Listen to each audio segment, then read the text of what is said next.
लेकिन भैया हो केसिला गाय के दूध केवल आधा किलो एनर्जी दे दी नहीं मारब 10 को टिप्स की सटवा फाट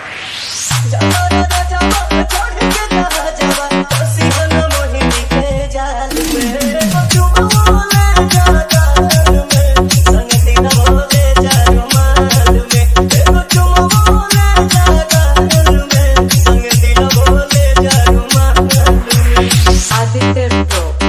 Aditya Pro, Aditya